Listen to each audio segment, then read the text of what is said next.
I can remember practicing for weeks, crawling out of my bedroom window with my shoes tied around my neck so I wouldn't make any noise, and crawling down the roof, and then putting my shoes on and running to meet this guy in the middle of the night. It was the scariest thing. I can remember running through the dark and my heart's pounding, and it was funny. One of the exciting features of the lifespan perspective sweeping the social sciences today is that it can be applied to every facet of human thought and behavior. We can ask not only what is intelligence, but also how does intelligence change from infancy to old age? Not only what is the meaning of work, but also how do feelings about work change throughout a career? The same is true of sexuality. But at present, there's no theory of sexuality that covers the entire lifespan. In this program, we present a first step toward such a theory, kind of a roundtable discussion with people of many ages and experts of many persuasions. Something to get us thinking about children discovering their bodies, thinking about the origins of sexual orientation, thinking about what happens to the sex drive when a couple has a baby, thinking about the empty nest. We'll use the word eros to describe the desire for sexual pleasure. Our goal, to explore the seasons of Eros.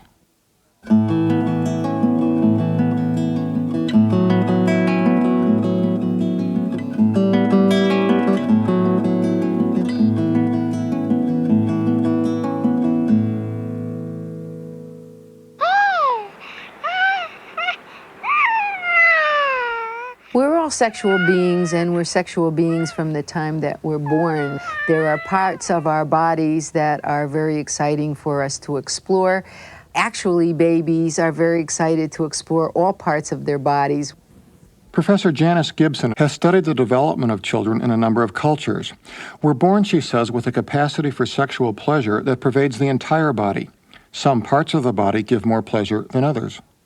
There are a lot of societies in the world that exploit this in ways that they feel help both the baby and the parents. Parents in some primitive societies, for example, masturbate their babies to help them go to sleep.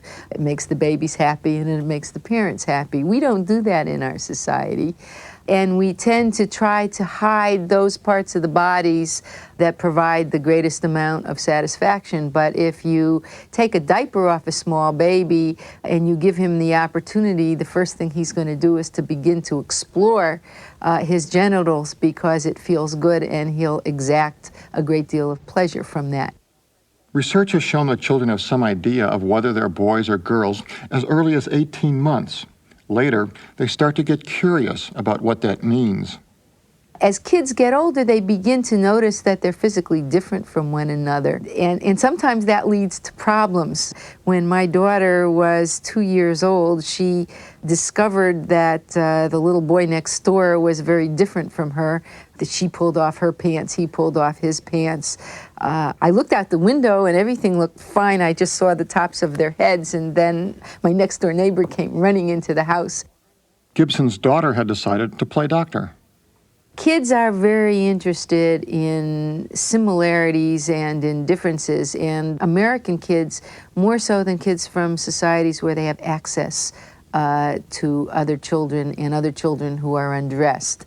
In our society with very small families, our children have less opportunity to see kids in different stages of attire, so that they will tend to be more interested in other children's bodies and exploring them. They'll also be curious about babies. Where do they come from? They come from people. And the real babies come from inside your tummy. Did you ever be a baby? By the time they're 5 or 6, children may know even more about the origin of babies. But try asking them.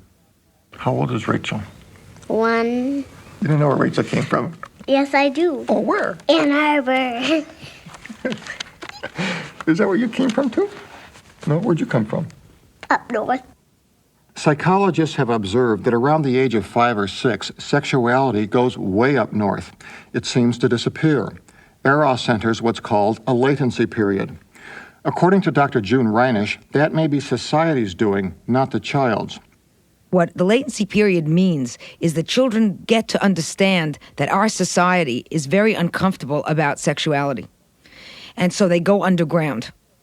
And they put their sexuality into privacy and behind closed doors. And by the time they are 5 or 6, they have learned this lesson. And so adults stop seeing the sexuality. During the latency period, children remain aware of the differences between the sexes, so much so that they separate themselves into playgroups of boys and girls.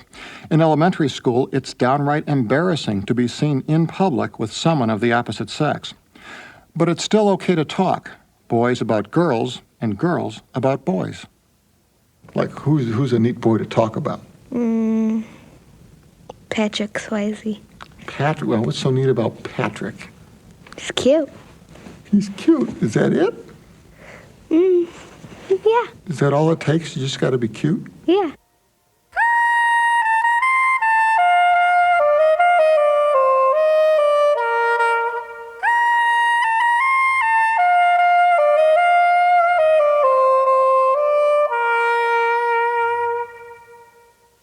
When I guess I was about 14 years old, I had my first love, my first boyfriend, and this was it. This was the real thing. I was done.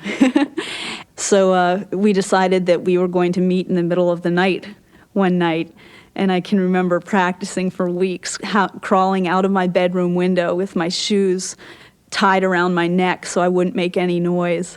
It was the scariest thing. I can remember running through the dark and my heart's pounding, and it was funny. But my parents never found out. We did this a couple of times, 4 or 5 times. Never got caught. At puberty, Eros becomes what we commonly think of as the sex drive. Very powerful, concentrated in the genitals and directed toward others. But no matter how it seems, sex isn't something we discover in adolescence. It's been with us from the beginning of life. It's something we rediscover. When a young adolescent begins to reach out to another, she starts to sever a connection with her family. A new attachment will come to replace the old one, but it'll take many years to form. Dr. Thomas Carley developed a perspective on the relationship between sexuality and attachment at all ages. Sexuality is very confusing, I think. You know, it exists as a pure appetite, and yet it's never just that. It'll also often take the form of wishes for attachment and connectedness, especially when the bond to the family of origin is loosening its grip. And that need is still very, very strong. So that'll swing over to a more appropriate partner. And that will be a very powerful element of the sexual drive, the need to feel securely attached. That's such a powerful drive that, kids talk about it as a crush. That's how powerful the sense is. As strong as Eros is in adolescence, young people are far from ready to commit themselves to one mate. A young man from England recalls the time his girlfriend brought him home to meet mother. This girl in the Young Farmers Club, she'd been looking for a farmer. She wanted to settle down with a farmer and grow up, live up, have her kids on a farm. And she'd been around everybody in the club, and I don't know how it was, but I ended up with her and started taking her out. And within a couple of weeks it was, come back home, meet mother. And used to sit there in front of the TV. There she was doing her knitting, and I had to go and talk to her mother while she finished her jumper off. I got frightened. I couldn't be doing with that. But a time will come when Eros is ready to be coupled with intimacy, to form the basis for marriage and procreation.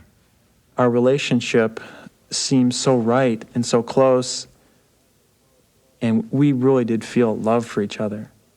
And we had been through life, and a lot of other people, I've always had a belief that they have to go out and play the field and find out what they want.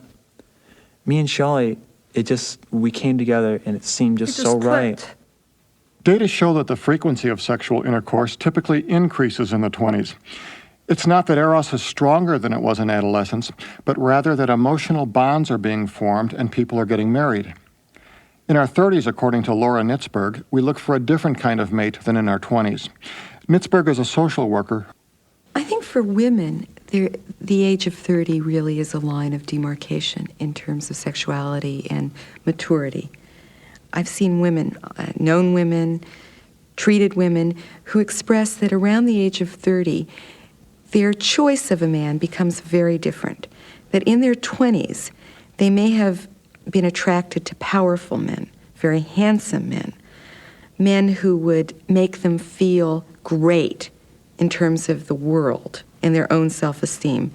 At the age of 30, often I hear from women that they're looking for a gentler man, somebody who's more kind, who will be loyal, faithful, will be ultimately a good husband and a good father.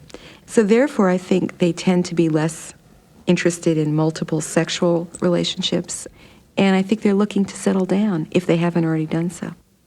Dr. Carley. The kind of real obvious shift that I see clinically in men tends to happen later on in the 30s.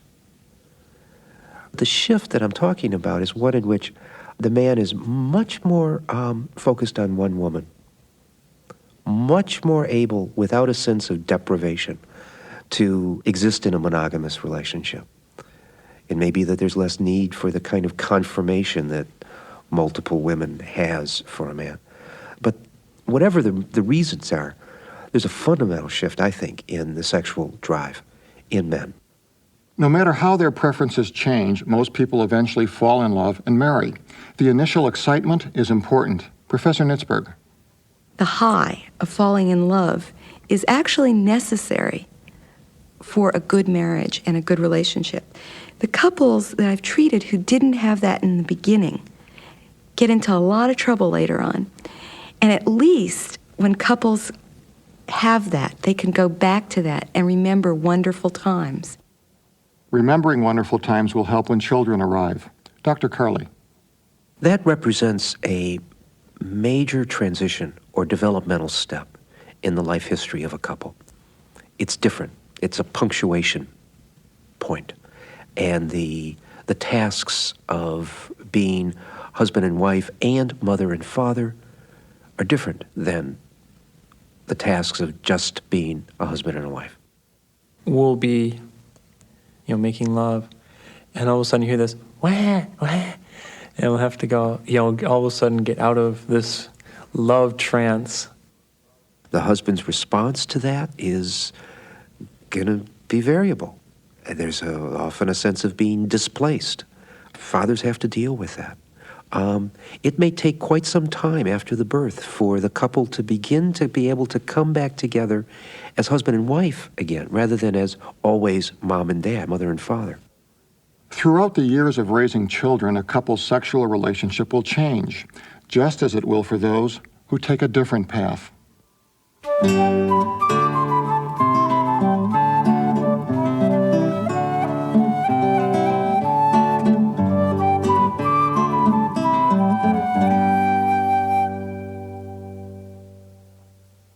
The earliest I can remember being attracted to people, it was men. And I guess it wasn't until I was in my late teens or 20s or early 20s that I put that together and, realized that, I was definitely throwing my lot in with this, and that what would make me happy, who I was, and who I'd always been, was someone who would spend his life with a man. What makes a person homosexual? According to Dr. Reinisch, what makes a person heterosexual is just as important and no better understood. We really don't ask the question, nor do we have the answer as to what makes people heterosexual. People have just taken that for granted. And of course, if we had that answer, then we could answer the other ones. Research on sexual orientation has centered on homosexuality. Some theorists suggest that a biological predisposition leads one to become homosexual. Others that the social environment does. But it's clear that the environment alone is not responsible. Dr. Reinisch. What we do know is that it does not appear to be learned. Children who grow up with gay or lesbian parents are no more likely themselves to be gay or lesbian than children who grow up with heterosexual parents. So it's clearly not the influence of your parents that affects this, and that's been shown time and time again. My folks obviously had a heterosexual relationship. The people who I knew in the community, I grew up in a small town. There's not a very active gay subculture there that's visible even as an adult. And as a child, I certainly wasn't aware of it, or I don't remember any awareness of it. So everyone who I knew, all the role models I would have seen were heterosexual. And of course, in our culture, on TV and in books, that's all you see. I believe that it's probably a combination of certain biological factors that perhaps make it easier for a person to then respond to certain early environmental things. But another thing that I think is very important to note here is that there isn't one kind of gay person or lesbian person. And I think that's another misconception that people have. Gay men, for instance, in terms of their masculinity, range from very feminine to extremely macho masculine. But the vast majority are indistinguishable from the average heterosexual man. And the only difference being that they fall in love with, are attracted to members of their own sex. And, says Reinisch, sexual preference may change over the course of a life. We have examples of people who started out gay and then fell in love with an opposite-sex partner, and then years later fell in love again with a same-sex partner. And we have the other story as well. People who started out by loving somebody who was the opposite sex, going into a period of time in which they were in love with a person of the same sex, and then coming back to an opposite-sex partner. Now, I'm not saying that lots of people do this, but more than anybody realizes. Research on the origin of sexual orientation is ongoing. Some studies suggest that genes play a role, others that the levels of sex hormones during prenatal development do. There's no evidence that we choose to be gay or lesbian, or straight. But however our sexual orientation comes to be, there's something we do choose, whether or not that orientation becomes part of who we are, part of our private and public identity. There was one particular instant when I just realized upon waking one beautiful spring morning, it was as though I'd come out of a tunnel. And I finally said, this is who I am. The rest of the world's going to have to like it or get over it or decide they're not going to be around me. I don't want to push my trip on people. On the other hand, I'm not going to do anybody any favors by hiding who I am.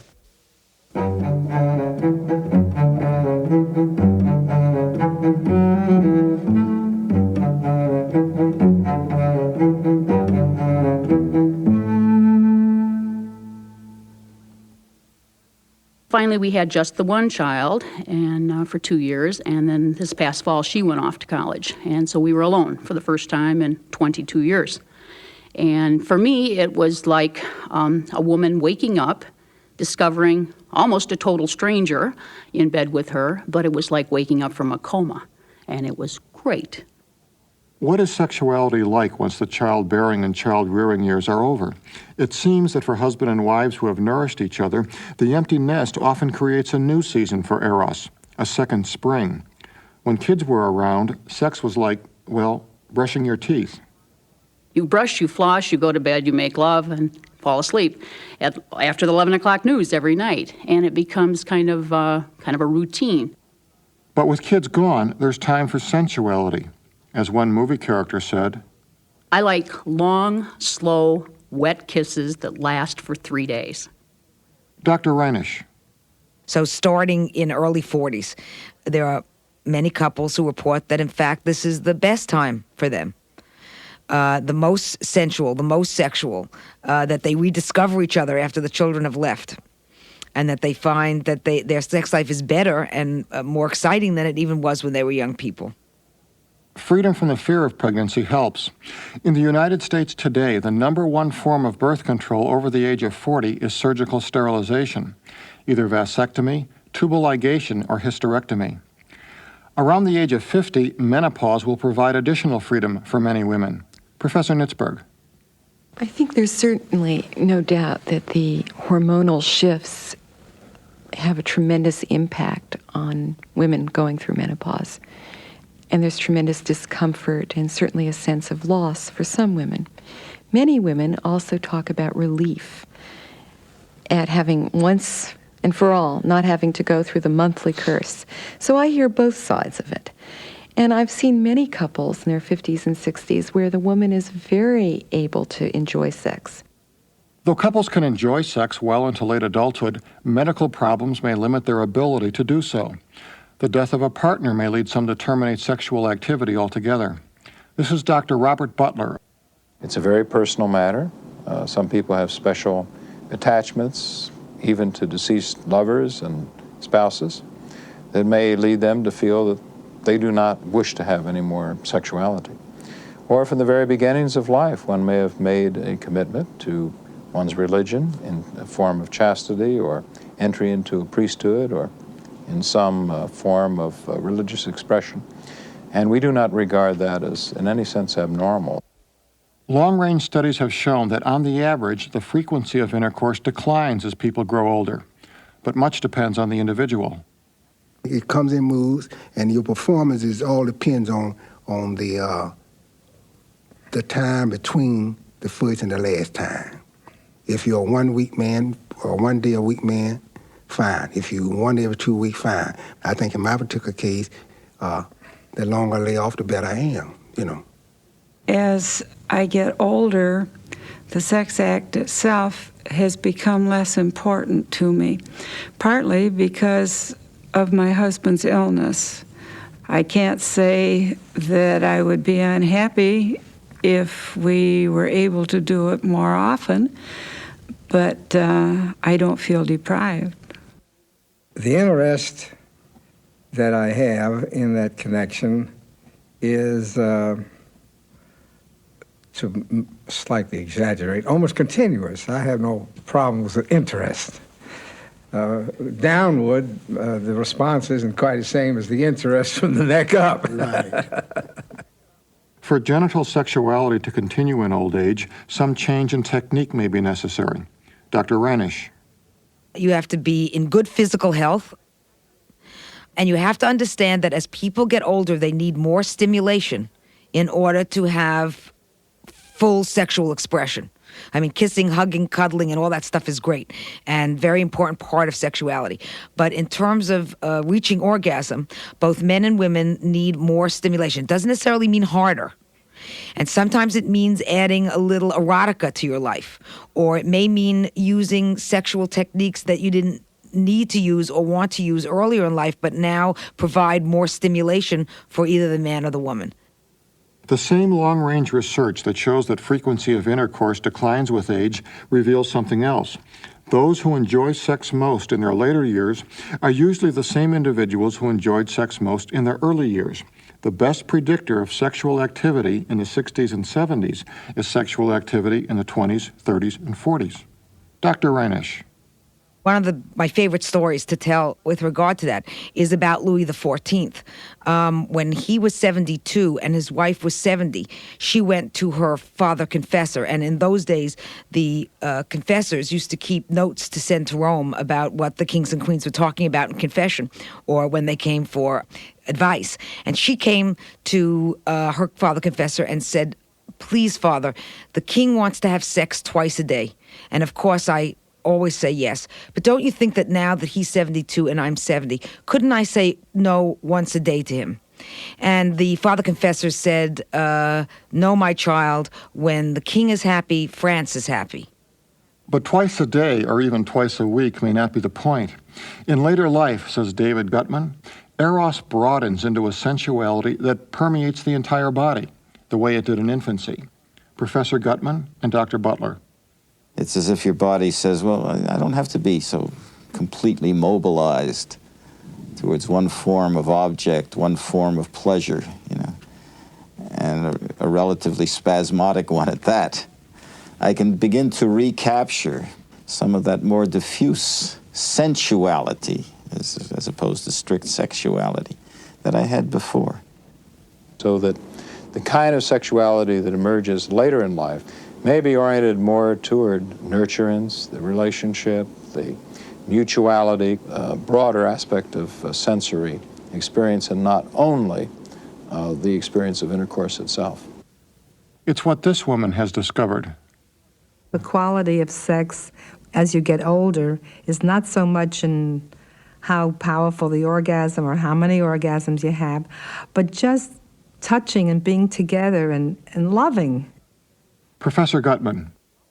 There is, in later life, for those who are lucky enough to be able, A, to afford it, B, to enjoy it because of a healthy body, a kind of a season of the senses, which doesn't rule out genital sexuality. You know, it's that genital sexuality just becomes one of this expanded panel of pleasurable possibilities. And so, near the end of life, Eros becomes what it was at the beginning of life. It's an idea worth thinking about. And so are some of the other ideas that have come up in this program. The idea that infants and children are as sexual as adults, no matter how they are shaped by culture.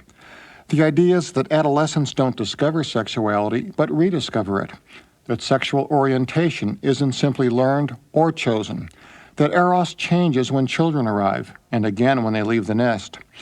And finally, the idea that sexuality in the later years is a reflection of what it was earlier, with only the manner of expression changing. These are intriguing ideas, but they're far from a coherent vision. Those who study sexuality are only beginning to explore it from a lifespan perspective, only beginning to see how it develops throughout the seasons of life.